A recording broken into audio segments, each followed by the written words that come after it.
সরকারের কেন্দ্রীয় কার্যালয়ে গিয়ে নারকীয় তাণ্ডব চালিয়েছে, তারা সারা বাংলাদেশের মানুষ সেটি দেখেছে।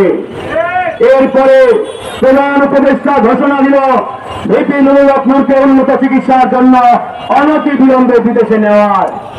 এখানেও এই সরকার আমাদের সাথে প্রতারণা করেছে, বেইমানি করেছে, মুনাফিকি করেছে। তারা বিদেশে নেওয়ার ঘোষণা দেওয়ার পরেও আজ পর্যন্ত তারা কার্যকর কোনো উদ্যোগ নেয় নাই বন্ধুগণ।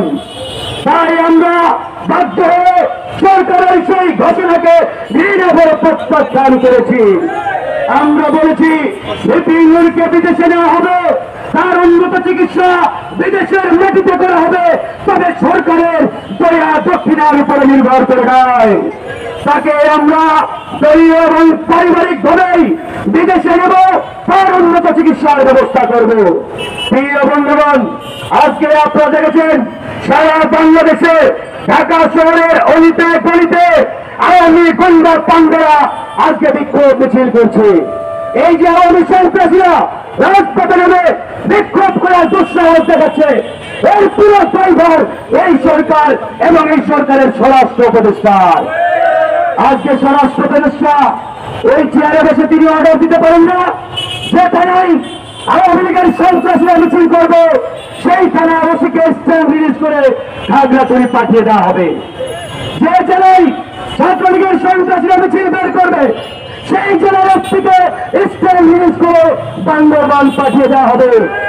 এই ঘোষণা এই অন্তর্বর্তীকালীন সরকার, এই সরকারের স্বরাষ্ট্র উপদেষ্টা দিয়ে দেখবেন কোন জায়গায় আওয়ামী লীগ ছাত্রলীগ যুবলীগের সন্ত্রাসীরা মিছিল বের করার দুঃসাহস দেখাতো না।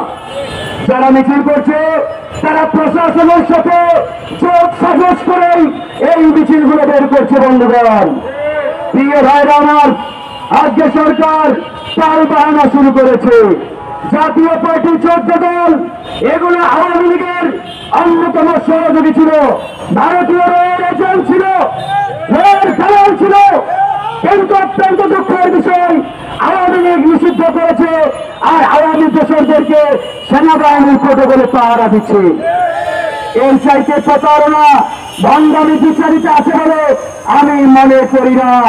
তাই সরকারকে বলতে চাই, আপনারা যদি এই প্রতারণা ভণ্ডামি অব্যাহত রাখেন তাহলে জাতীয় পার্টি আর 14 দলের বিষয়ে এদেশের জনগণ চূড়ান্ত সিদ্ধান্ত নিতে বাধ্য হবে।